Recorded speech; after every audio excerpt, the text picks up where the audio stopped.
Brock Purdy, another good year under his belt. I know the 49ers have his rights for a few more years. Do you have any idea what the ballpark of those contracts will be? The Niners, if they don't sign Brock Purdy this offseason, and here's a team that really is up against it financially, if they don't sign him, he would play for $5 million this year, $41 next year, $51 the year after. You're talking about $97+ million over the next 3 years, which the Niners have a bit of a cap issue, cash issue, and so they can't put Brock Purdy necessarily where he might be. They can go to a certain level, they'd want to pay him, but it's not going to be, I would imagine, quite as high as most people think.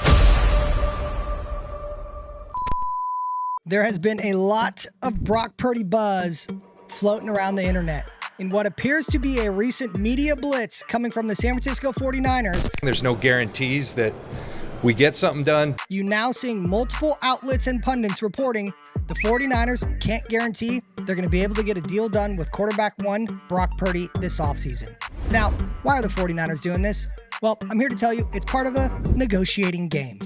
Had to jump on here, got to talk about why the 49ers are throwing out this messaging, and of course, what the ultimate goal is. So with that being said, back at it talking 49ers football. Let's get into it, y'all.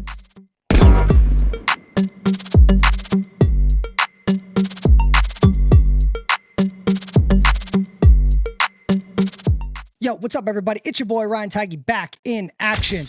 The 49ers have recently put out a media blitz. You are now seeing all over the internet reports coming in with the main messaging being the 49ers cannot guarantee they're able to get a deal done with Brock Purdy. They can't guarantee it. Well, what does that mean? As we all know, the 49ers are actively in discussions with Brock Purdy and his agent regarding an extension. We have started negotiations. We're talking. And when you think about a deal in any industry, there's always a dance. Negotiation is an art. And the 49ers, that's what they're doing. They are trying to get out there and control the narrative. But really what they're doing, they're changing the tone. They're sending a clear message. As you've heard from Adam Schefter and many other reports coming out of the combine that the 49ers have been receiving and open to trade talks with Brandon Ayuk.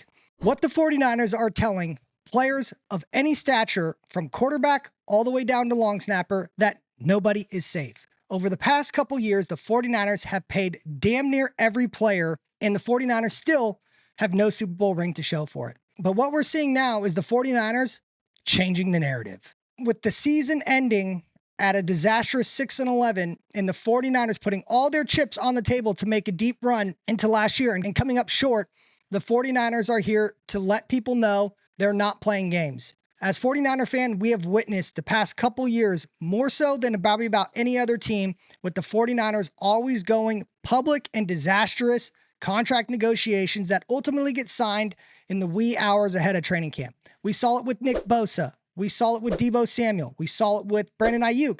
We saw it with Christian McCaffrey.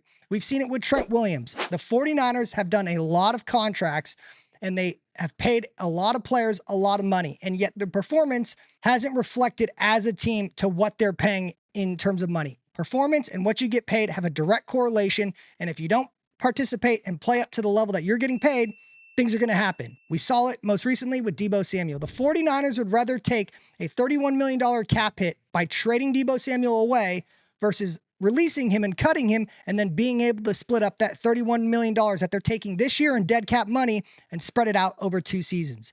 This is all messaging. But what's interesting about the 49ers that they're deciding to go this route with quarterback one, Brock Purdy. Here's a quick time lapse of what the most important people in the 49ers organization have said ahead of this contract negotiation over the prior 2 years when asked about Brock Purdy's future with the team. Let's take a listen. I mean, I think it's a good problem when your quarterback is one of your highest paid guys on your team and in the league.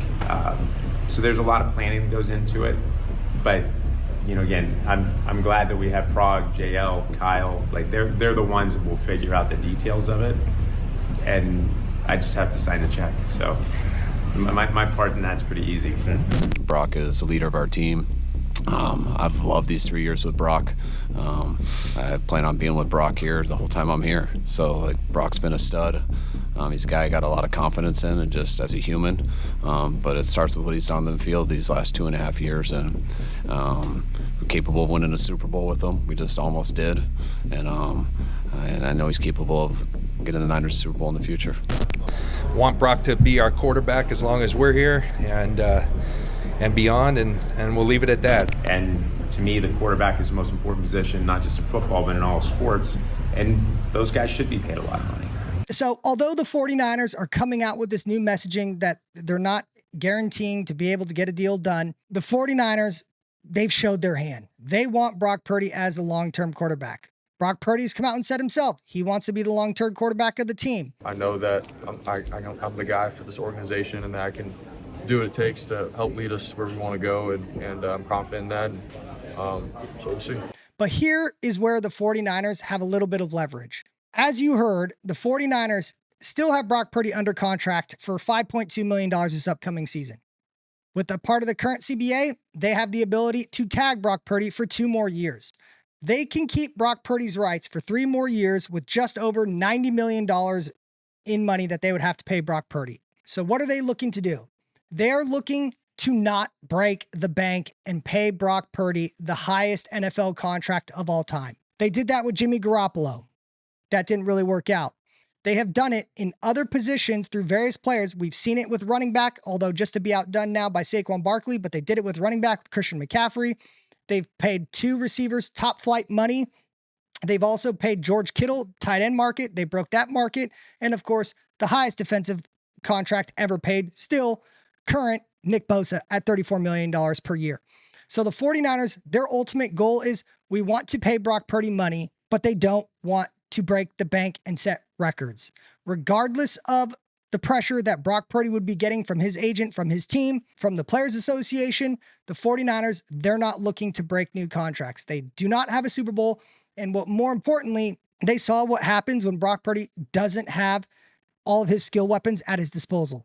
Now, I'm not by any way putting this all on Brock Purdy. Brock Purdy, we've seen him carry the team on his back in big moments. But what we did also see is that in bad weather, and when he doesn't have a good amount of his skill weapons, he is not a quarterback that can literally go out and win the team games, regardless of what player he has in and on the field. He's not that level of superstar talent like a Josh Allen. But we all know Brock Purdy has the intangibles, the processing, the decision-making, something you can't tangibly see and physically see with your own 2 eyes. And so what the 49ers are trying to accomplish is really, hey, we do have some leverage. We have your rights for 3 more years if we so choose. Let's just use 50. Brock, we want to pay you $50 million a year for the next 3 years. You can make $150 million. If you don't want, no problem. You can play it out and you go 5-1, 41, 51, 97 over 3 years. And then you'll have a chance to hit free agency in 4 years. So the 49ers, this is all a dance. It's part of an art of making the deal. Anybody that's been involved in a financial deal, you know how the game is played. You present an offer, they come back with another number, you meet in the middle, a deal gets done. Both sides feel okay about the deal and walk away, and then everybody's happy and you are off and running. But what the 49ers can't afford, regardless of the leverage that they have with the 3-year rights that they could utilize for Purdy, they can't have another disastrous contract debacle like they've seen. They need their QB1 in OTAs. They need their QB1 in training camp. So that is an angle where Brock Purdy, if he wanted to, he could make it ugly. Now, I don't think Brock Purdy is anywhere remotely close to that. He is a true leader. We will not see anything close to what we saw from a Brandon Ayuk or even like a Nick Bosa. We just didn't hear anything. But I don't think Brock Purdy is looking to break the bank.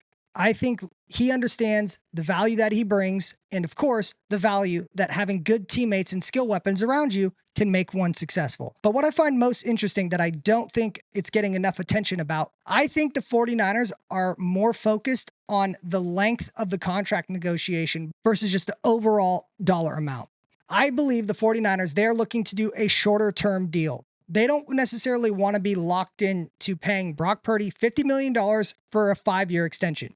What we do know about the 49ers, the one thing that they're very good at when they're doing contract negotiations is having an off-ramp. They are always very good at providing an out a couple years into the contract. Now, I don't think you could necessarily do that with a quarterback, but really what they're trying to do, get him on a shorter term extension. That way, the 49ers, again, have their addition of an off-ramp. That's something the 49ers feel comfortable with. They're willing to pay Brock Purdy a lot of money to do so. And I think, honestly, it makes sense. It makes sense for all parties. Brock Purdy signs a 3-year deal. He can be making a third contract and getting paid a shit ton of money. Hell, who knows what the salary cap will be at that point? What, his next contract, $80 million per year? Who knows? But anyway, I just had to jump on here, give my 2 cents, calm the nerves a little bit, because I see a lot of people freaking out. It's just part of the negotiating dance. There's an art to it. That's what the 49ers are doing. They're proactively getting out there, trying to control the narrative. And really, it's about the messaging that they're trying to portray to the players. Everybody is expendable. This is the NFL. You have to perform in order to get paid. And the 49ers, they're just not willing to continue on the path of unsustainable path of paying everybody everything. So, all right, y'all, I'll be back. But until my next video, make sure you like, comment, subscribe. You know the deal. Hit me up. Peace.